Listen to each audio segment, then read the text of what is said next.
Al QAWS trabaja de manera directa con la sociedad desde hace 2 décadas, decía, para combatir el control, la regulación y la violencia patriarcal, colonial y capitalista contra los cuerpos y las tierras. Thank you very much, Alaa. It's super pleasure. Also, también quería decir, antes de darte paso a ti, perdón, que nos comentaban las compañeras Redat y Usmen de Marruecos, bueno, en fin, que están por aquí hasta el lunes. Entonces, si quien quiera, están súper encantadas de diálogos de una en inglés o en francés. O sea que si alguien se anima, por aquí andan, no sé si están fuera o por aquí, pero súper encantadísimas de encontrarse con todas, que también para esto es Feministaldia, para ir encontrándose con la gente que viene al festival y se queda toda la semana. Y también a la que se queda aquí hasta el sábado, Saturday morning. Sí, yeah. Ok, thank you. You're welcome. I'm very nervous, not a little bit nervous. Thank you, Feministaldia, for welcoming us and inviting us for this festival. Today we're going to talk about decolonial queer organizing in Palestine. I'm going to talk about the context and the intersectionality between political oppression, pinkwashing. Maybe I should take this out. Political oppression, pinkwashing, and instrumentalization of sexuality and gender in Palestinian context. I'm going to also talk about the need of having resistance movements and queer movements in Palestine. And we're going to go also through the evolution of queer movements in Palestine, from dealing with loss and grief and going for collective resistance. I'm really nervous now. Okay. And going for collective resistance and solidarity. Oh.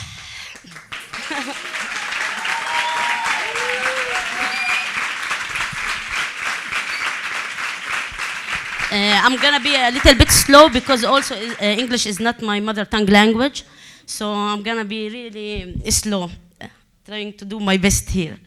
Okay, so first of all, when we talk about the colonial queer organizing, we have like to address what we are talking about, especially in the context in Palestine. We're talking about colonial, settler colonialism. So what do we mean by settler colonialism? It's a system of power. I know many of you know this, but I have to give the context.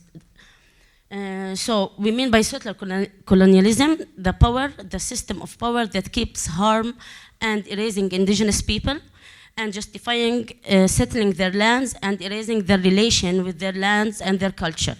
So in Palestine, many of you know, since 1948, settlers in Palestine, they are trying to take our land, to take to all the resources that we have also with the land. So when we talk about that, one of the main things that Israel government and system, they are trying to do all the time, they are trying to divide Palestine and create a lot of fragmentation in Palestinian context. And you have to keep this in your mind, because you're going to see how this affects also activism in the field.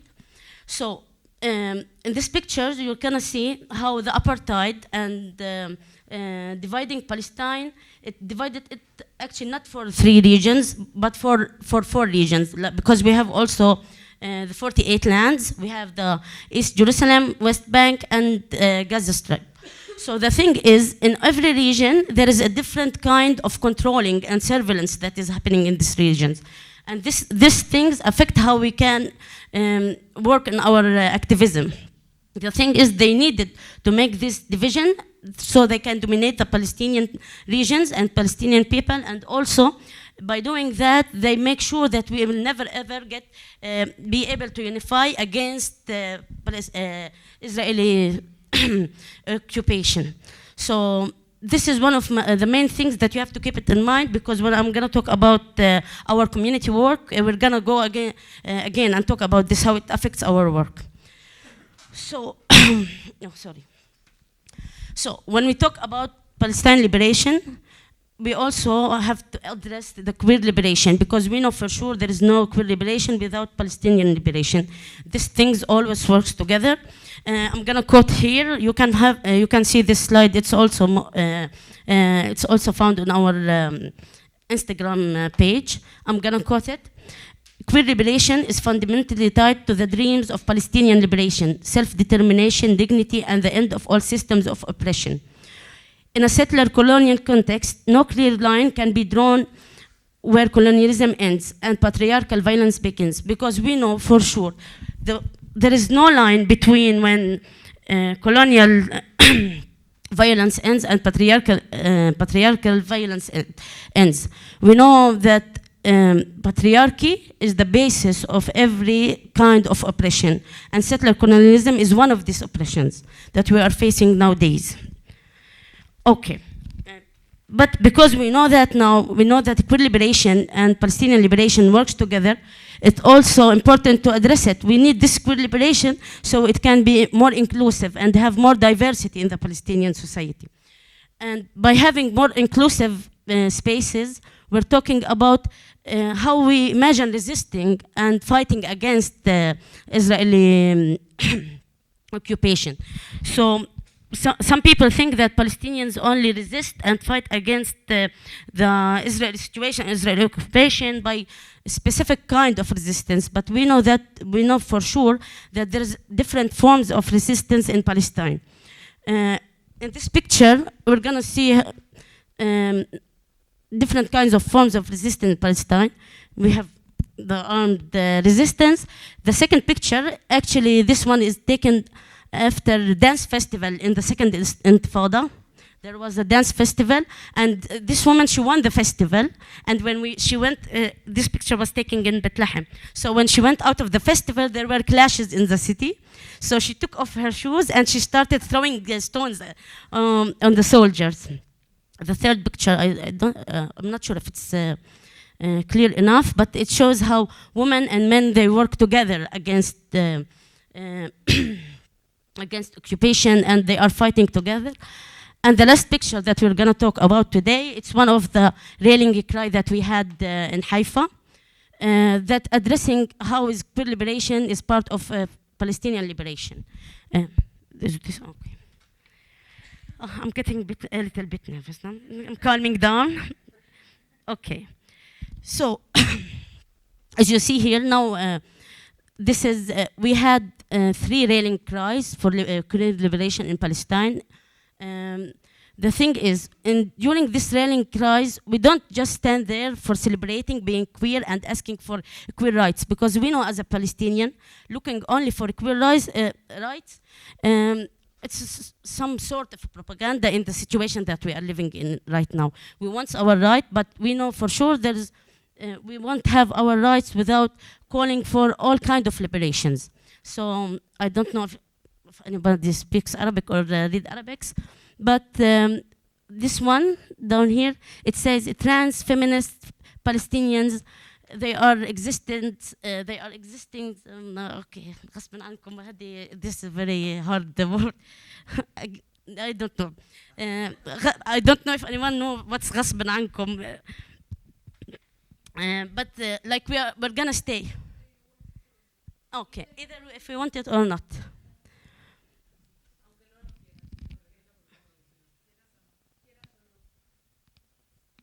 What?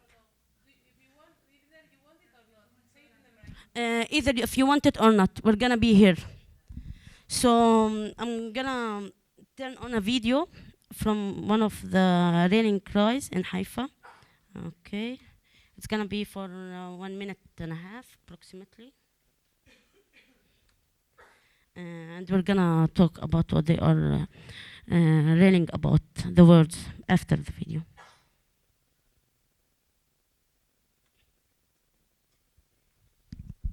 I hope it works and the internet works.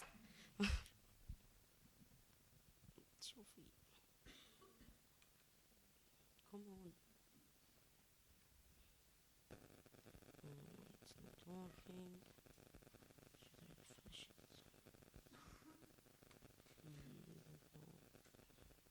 Okay, there's no internet. Sorry.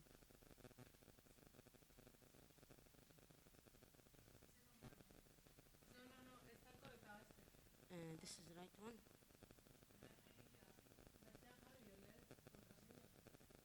Should I try the second one?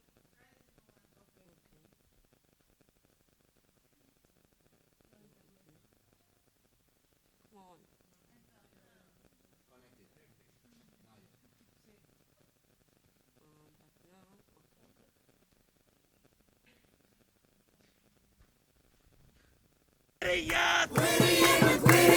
غضبانات للتحرير غضبانات للتحرير غضبانات للتحرير غضبانات للتحرير ونزلنا تحت العسير غضبانات للتحرير غضبانات للتحرير وغضبانين للتحرير غضبانين للتحرير بدنا ثورة شعبية بدنا ثورة شعبية نقضي على الذكورية بوش القمر ثورة بوش المحي ثورة بوش الدرع ثورة على السيناء ثورة على الأبوية ثورة الذكورية ثورة ثورة حرية صرخة كويرية ثورة حرية صرخة كويرية وعودة حرية وثورة مساوية وعودة حرية وثورة مساوية وعودة حرية وثورة مساوية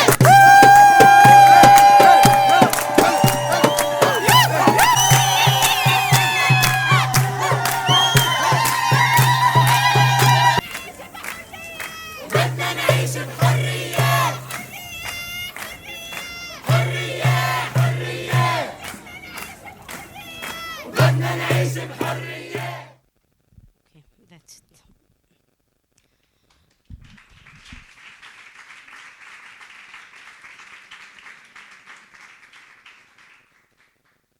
Okay, so what they were really like shouting and screaming for in this rally, it's not about like just we want to be queers and we want to be lesbian and gays. They are shouting that we want to be free, we want the refugees to come back. There's also signs that saying about the role of people who work in psychiatry and who are psychologists also, and how it's important that we want to come back with a good mental health and good well-being. So there's a lot of screams here that has different meanings, but all of them, they were said in like a feminist voice that are asking people, talking about how we want to reclaim this city, to reclaim these streets. We own this city. Because at some point, they were trying all the time like to displace Palestinians from the streets. Like this rally was happening in Haifa. In Haifa, we know that there is a lot of Zionists in that city. They are trying to invade the streets, saying as it's a capital city for queer people to live there in freedom. But nobody was addressing the need to Palestinian presence in these streets until we started the first rally. And actually our first rally, it started after a hate crime that was happening in the Palestinian community in the north. So we were thinking, we know that this hate crimes and this violence that we are having in Palestinian society and communities in the north, it's based because all of the pressure that Israel police and Israel government are putting on Palestinian people there. And while we were doing this, we are trying reclaiming the streets, reclaiming the town, talking about how queer liberation, Palestinian liberation is an important and fundamental thing for Palestinians. And not only for Palestinians, like we know also that Palestinian liberation is an important part for queer liberation all around the world. In the meantime, we were doing and trying to fight and reclaiming the streets. There was this famous machine called pinkwashing happening. So, like we were shouting that we want freedom, we want to come back, we want the refugees to come back, we want to have a good mental health, we want to have each other, we are going to be always fighting against oppression. In the meanwhile, we can see that the famous thing is about pinkwashing propaganda. So they are justifying what they are doing now, and since they started, they are doing it to bring peace, to make Palestine more modernized, because there is the famous quote, land without people for a people without land. So they were always thinking, and they were always like promoting, they are killing and erasing all these Palestinians and doing this, all of this political propaganda because they want to bring love and peace to the Middle East, and especially in Palestine. Okay. So this picture actually was taken last year during the genocide in Gaza. Maybe this picture is around 7 months, 8 months old. It's a new one, it's not an old one. So it's written there, in the name of love, they are like invading Gaza. They wanna free Palestinian queers in Gaza. So the thing is about pinkwashing, it wasn't happening like for just in the past year. It was happening all the time. I think you know, many of you know. And they were trying to promoting it in all aspects of life. They are trying to convince Palestinian queers that being queer is not acceptable in the Palestinian society. If you want to be queer and you want to feel freedom, you should come to Tel Aviv, the gay paradise. But we know they are trying like to use this propaganda like to detach Palestinian people from their context, to make them feel alone so they can be targeted easily. Okay. And when we talk about that, I need to open my phone because there is a big paragraph for this slide. Okay. Okay. So when we talk about pinkwashing, we always and will always address pinkwashing as a colonial violence. It's not a fun thing that we're going for parties, going to places, pride parade in Tel Aviv. I want to quote this sentence. Pinkwashing is the symptom. Settler colonialism is the root sickness. Recognizing pinkwashing as colonial violence can help us understand how Israel divides, oppresses, and erases Palestinians on the basis of gender and sexuality. So all the time they were trying like to erase us, separate us more and more, so they can dominate us more and more. But pinkwashing, they are using our gender and sexuality for doing that. And how does this works like in our mentality, in people's mentality, like what they are trying to show.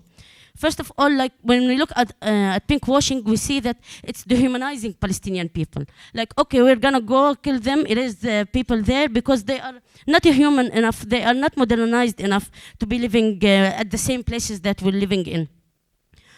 Also, the pinkwashing works on like misleading the identities. Like you can't be Palestinian and queer. You should be queer or Palestinian. This thing sometimes they use it also against women. They're trying to use, we call it purple washing. They're trying to use it also on women, trying to tell queer and women, we have to save you from Palestinian men. So they are promoting this all the time, trying to get in people's minds, to create a new context, create a new ideology that sees Palestinians as less human, dehumanizing them. So that's why that's will justify their killing and erasing them. Okay, so I don't know if you know this application website. It's called the Queering the Map. And during the war, one person in Gaza, it's Gaza in Arabic, so I'm gonna. They wrote in the website, please note, despite what the media says, there are gay Palestinians. We are here. We are queer. Flee Palestine. Because at the beginning of the war, they were saying, queer people, of course, they don't live in Gaza. After that, no, we're invading Gaza because we want to save queer people. So the story, the narrative, it keeps changing. That will help them to make them look as a saviors for Palestinian people. Okay, there is an interesting thing here on my laptop. I don't know, it's something. Okay. In this picture, actually, this is a real message that we got from a queer woman in Gaza. She sent it to Angelique, the manager of QAWS. It's a hard message. It's an overwhelming one. So, I hope you can handle it. She's saying, so yes, queer people in Gaza might struggle to survive, and yes, we don't have pride. And I'm gonna be honest, we didn't even try to have one. Because the right of having a queer pride comes after some basic rights are fulfilled. If we have power and time to fight for rights, we will fight for our freedom, just for the mere fact we are Palestinian. Our kids are being slaughtered by the IDF. So yes, I'm gonna fight for our kids and people to be free and safe before fighting for my right to raise a pride flag in Gaza. Israel government made Gaza an impossible place for queer people to exist because when you starve people, kill them, not letting them go anywhere, queer rights will never be a priority, even for queer people. It's a hard lesson.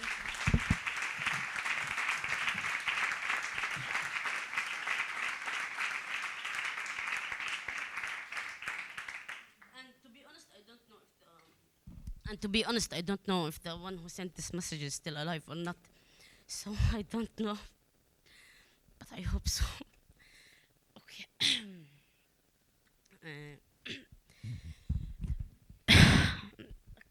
Just a second.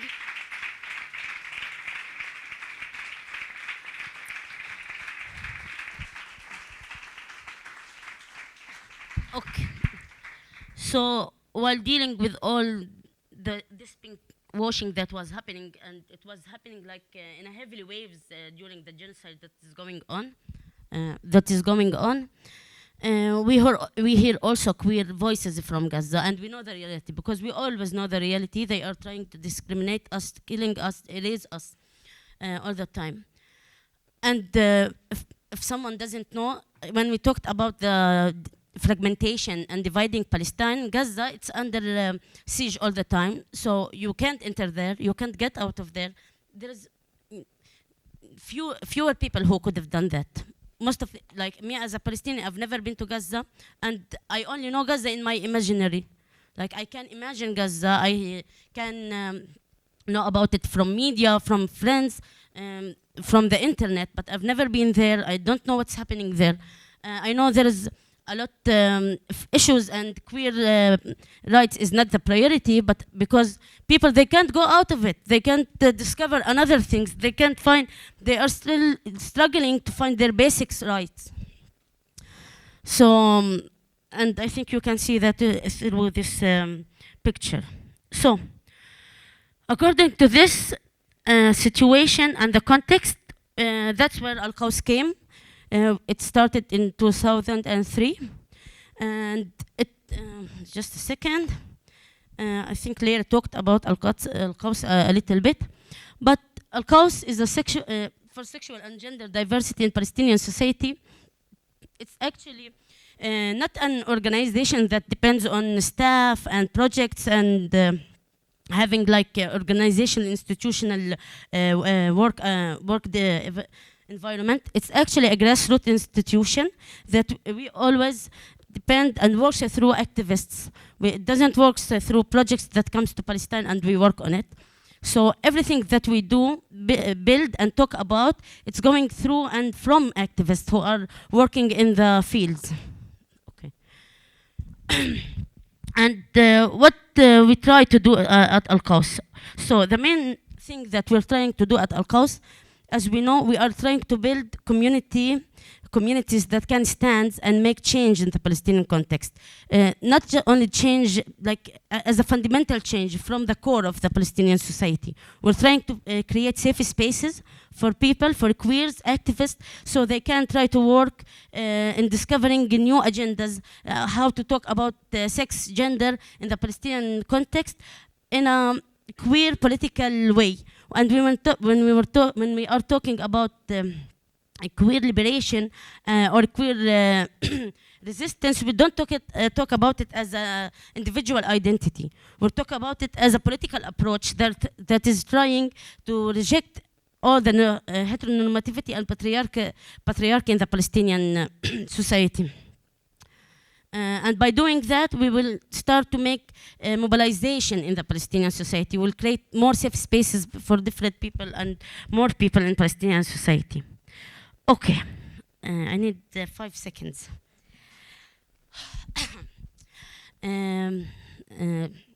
Okay, so before we move on to the next slides gonna talk about our work in the last year, especially in the last year, in the time of genocide. And when we got the invitation for this festival, and I read the name of the festival, Agur, it's like welcome and goodbye. We thought about it, like I was thinking, but sometimes we start with ciao, and after that we open our hands and to welcome new people, and that's what was happening in the last year. So. Um, in Al-Qaws, we work in queer spaces of activism. Right now, there is three main regions that we work in it. We work in Haifa, Jerusalem, and the West Bank. And Jerusalem and West Bank, they are very close, especially Jerusalem and Ramallah. But because of the checkpoints, it takes 2 hours to get between these cities, and also in Yafa. So can I stand up? Okay. So you remember when I talk about how settler colonialism, they divided Palestinian context regions. So in Haifa, Jerusalem and Yafa, they are under Israeli law, Israeli military. You can move around these cities. You can move from one city to another. But the thing is, you are always under surveillance. They can watch you very close. You are under the scope all the time. And everything is going under the authority of Israel. In the West Bank, it's under a crucial military law. Like people in the West Bank, they can't go to Haifa, Jerusalem, and the 48 lands. They have to stay in the West Bank, but they can move between the cities in the West Bank. So the thing is, they have in the West Bank you have the military law, and also you have the Palestinian government law, which is I don't know if you know that Palestinian government is part of the settler colonialism somehow. They are two faces for one coin. So. And Yafa have the same situation as in Haifa. Right now, we have our main office in Haifa. For many years, it used to be in Jerusalem, but right now it's in Haifa. So you will see a lot of activism is happening in Haifa because, you know, where's the core institution and the office, a lot of people can come and join and try to figure out what they want to do, what action they can do. But in the West Bank, Jerusalem at West Bank, the situation right now is more difficult. Because in West Bank, Palestinian police, they are trying to prosecute queers all the time, going after queers all the time, because they don't have anything else to do it against the oppression, so they have free time for us. I know it's funny, but it's real. So working in Jerusalem and West Bank, it became more restricted in the past few years. But in the past year, we tried to rebuild it, working again. Sometimes we make meetings in different places so they can't track us. They can't know where we are. And Yafa is similar to the situation with Jerusalem and West Bank. Everything is reviving right now. But you should know that Yafa, it gets very influenced because it's very close to Tel Aviv. So it's easier to mislead the youth in that place. Okay. So about last year. Spaces of resilience in time of genocide. When things started at the 7th of October, at the beginning we were like, okay, this is the moment, it's happening. For sure, we're gonna be liberated in the next few months. After that, things got escalated. We didn't know what's happening. And, you know, all of our work depends on queer Palestinian activists. We don't have people coming and do our activism in Palestine. There is always people who works with us, ask about us, ally with us, but it's about us doing our work. So at the beginning of the genocide, most of the activists, because I work as a community organizer, so in the West Bank and Jerusalem, I was in the core of the situation. So we were working on our projects and our initiatives in the past in the last year, and suddenly it hit us. I look at the activist. Do you want to meet? No, we don't want to meet. We're overwhelmed. We can't talk. We don't know what to talk about. I don't feel like I'm good enough. I'm qualified enough to talk about Palestine or about me being queer. So at one moment we stopped. Okay, we said we have to deal with this situation. We have to know how to do it. And we had just a second, because I want to read the same questions that we had it in our minds at that point. Okay.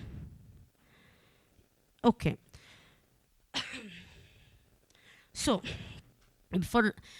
as I said, the situation make a lot of activists feel isolated, helpless, hopeless. We felt like we can't do anything. It's not our time. Maybe it's an armed resistance time, but we know for sure it's not only that.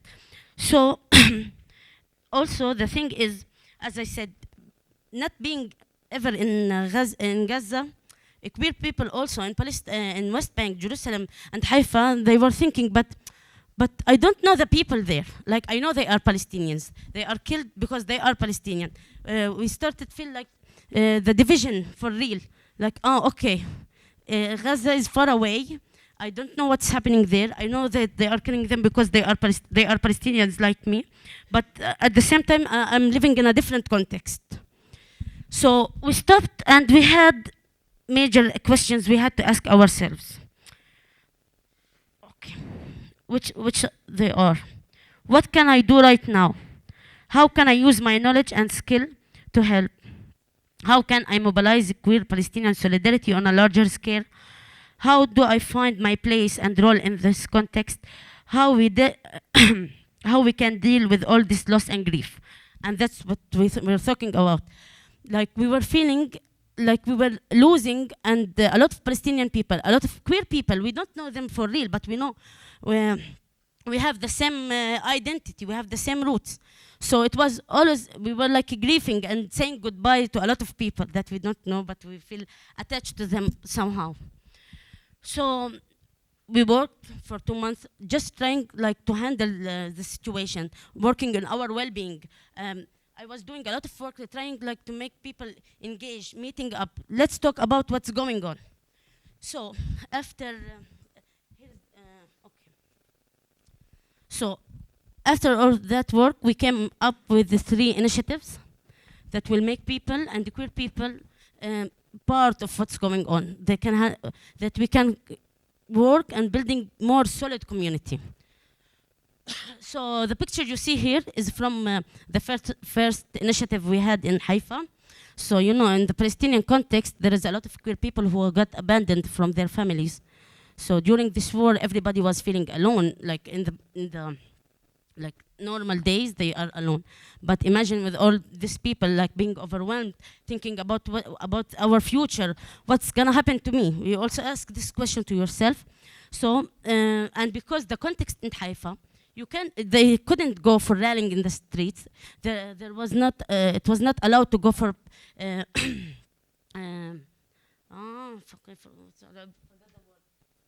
protests in the street. So we were thinking, okay, what we can do in Haifa and the around cities. So they came up with this initiatives. It's called Lafte in Arabic. Lafte, I don't know how to translate this to English, but maybe someone can. Lafte, it's like when you are talking with someone and suddenly you look at them, look somewhere else and you see the other place. So like we are seeing you. It's the meaning of it, like we are seeing you. So the activists in Haifa, they made the food kit and information kit. The information kit, it's talking about how you can deal if you got arrested, because in that time you could not publish anything on your social media, Facebook, Instagram, anywhere, or you're gonna get arrested. You can't say anything about the situation that is going on. This is what's happening in Jerusalem and Haifa. So we decided, okay, let's working on building more solid community. So we had this. This QR code has an information kit that talks about what you can share and what you can't share on social media, how you can defend yourself, by law also. And the food kit, it was distributed for people queers who were having financially struggles, because also there is people who lost their jobs in that time. So they printed the Palestinian map.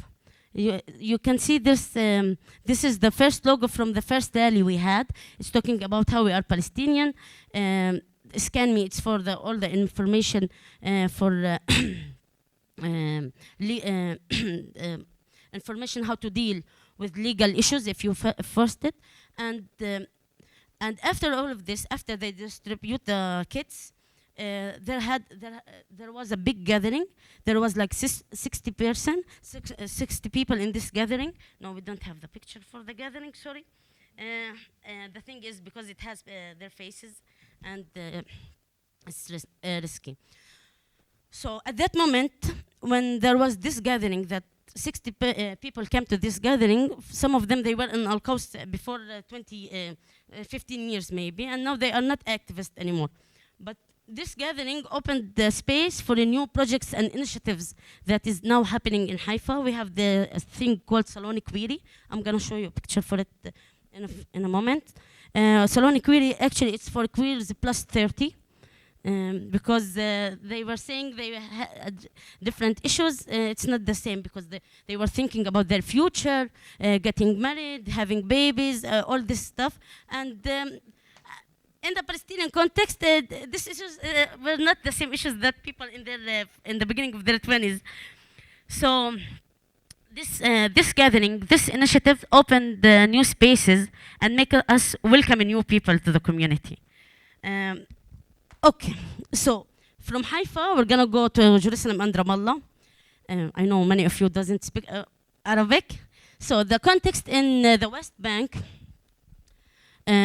you are under Israeli law, military law, but also you can like talk about things sometimes, not all the times.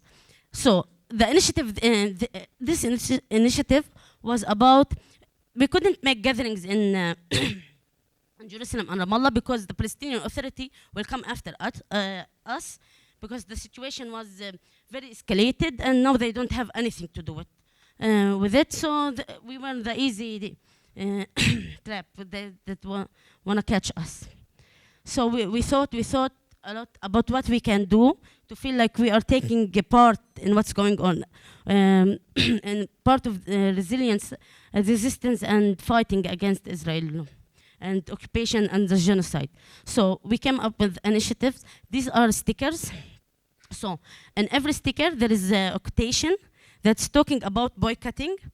In Palestinian context, the boycott tool, let's see, mechanism, it gained more place during this genocide, because for many years people weren't thinking about it as a serious issue. Like we should boycott, we should, we could hear the BDS, they are saying you should boycott the Israeli products. But people, they are used to Israeli products because for many years they were told, and there is no, the Palestinian products, they have low quality, they are not good for you. So in the past few years, things were, BDS were getting more empowered, and we wanted to do something with the boycott. But the thing is that what we made in these stickers, we wrote quotations about boycott, engaging people with boycotting and encouraging them to boycott. And when you have a look at this QR code, because we can't talk about queer issues in the West Bank freely, it's very risky. We had a link, this link opens, this QR code open a lot of links that talks about pink washing, purple washing, about queer activism, the importance of boycotting. And there is a website also that you can check if these things, you have to boycott it, it's Israeli product or not. And after we printed all of these stickers, and I want to tell you something, nobody in the West Bank agreed to print these stickers. Whenever I went to a printer, they told me, no, I have orders from Palestinian government, we should not print this. This is provoking violence against Israel. I know, it's sad, but it's the truth. But finally, I found someone that agreed to print the stickers, and after that, I figured out he was queer. That's why he agreed to print them. So it's always queers and fighters. You can't be queer and you can't be just a queer in Palestine. You have to be queer and fighter. It's a package. Okay, so print all of them. We went to the big supermarkets in Jerusalem and the West Bank, and we started putting these stickers on the products. And every day I was going to check, did anyone take it off? And I put it again. And actually, this website, we reached around 72% of people who were scanning the stickers. So there were people opening the stickers and checking the links. But we didn't get updated since a few months because we had other things to work on. Okay, so what was happening with these stickers also, we heard also queer people, they were telling us, okay, we heard that you are doing a boycotting campaign. Can we join? So there was a queer from Hebron, from Nablus, from Jenin. They were coming to Ramallah taking stickers, and they were like sticking them in the all around West Bank. After that, no. And the third thing that we had during this genocide, actually this is a workshop that Haya, the one she was supposed to come with me, made it. It's called Self-Expression in Times of Genocide, and this workshop happened in Haifa. So it was like a workshop how we can self-express ourselves, talking about the issues we're going through, the main questions we're going through, how we think. Like you can see in this picture, people, the one who made this collage, he was trying to put some sentences that he thinks that it represents Gaza, because we don't know Gaza. We only have it in our minds, like how we imagine Gaza. So they imagined that they are crossing the sea, the river, going to Gaza. And in Gaza, people, they speak Arabic. There is a lot of surveillance there. There are a lot of students fighting. So we tried, and after that, you can come back, and you know this is Damascus Gate in the lower part of, like, people, they got liberated and they got out of Gaza and they came to Jerusalem finally. The dream, the Palestinian dream. Okay, and the next few pictures, it shows you can see there is no faces, but it's all the workshops that we worked on during this genocide. And one of the main things that we focused on working during genocides, and it was always a question coming from queer activists, we want to learn something more Palestinian that talks about Palestinian. And I don't know if you know the Palestinian embroidery. So we had a lot of sessions using Palestinian embroidery as a self-expression mediation tool. It make a lot of people get engaged in activism. And as I said, it opened up our spaces to welcoming more people in it. Okay. Also this year, it was a protest that QAWS called for, that was against a hate crime for this girl. She was killed by her brother in the north of Palestine. It's a hate crime because she's queer. So we had this protest. And this protest allowed us to reclaim the streets again, because after this protest, queers felt, okay, we can do it. We can go again to the streets. This is the last slide. I'm gonna thank you in it. But this is a work that we got it from the self-expression workshop. It says how much beautiful love is in Palestine, and at the same time how sad it is. And if you can see it, this is the picture from the ballroom in Palestine. We have a ballroom for trans women in Haifa that actually started from QAWS, but now they work separated, but they always using our space and the tools in our space. But before of that, I forgot something I wanted to tell you about. I got in our queer organizing, but there is also another projects that we work on it in QAWS. We have Al-Khat. I don't know if you ever heard about Al-Khat. Al-Khat, it's the online helpline for queers in Palestine. Actually, I've been volunteering at Al-Khat for 6 years now. And I want to tell you something. I was thinking about this all the time. The first time I interacted with someone from Gaza was through my first shift at Al-Khat. So there was this guy, he was like 16 years old, and he was telling me about his queer, and he's from Gaza. And I kept talking, he kept coming back every few months. And when this war started, me and my other colleague, she was telling me, I'm always thinking about him. Is he still alive? He's not talking with us, he's not contacting with us anymore. But this guy shows me that the propaganda of not having rights in Gaza at all, as Israel says, because this guy, when he started talking with us on Al-Khat, he was 16 years old. After that, he was like developing himself. He went to America, to the USA. He got accepted at the university. He was doing very well in his life, but now I don't know for real where he is. I cried a lot about this guy, but now it's a very triggering situation for me. That's it, and I hope it was helpful. Sorry for my English and my nervousness.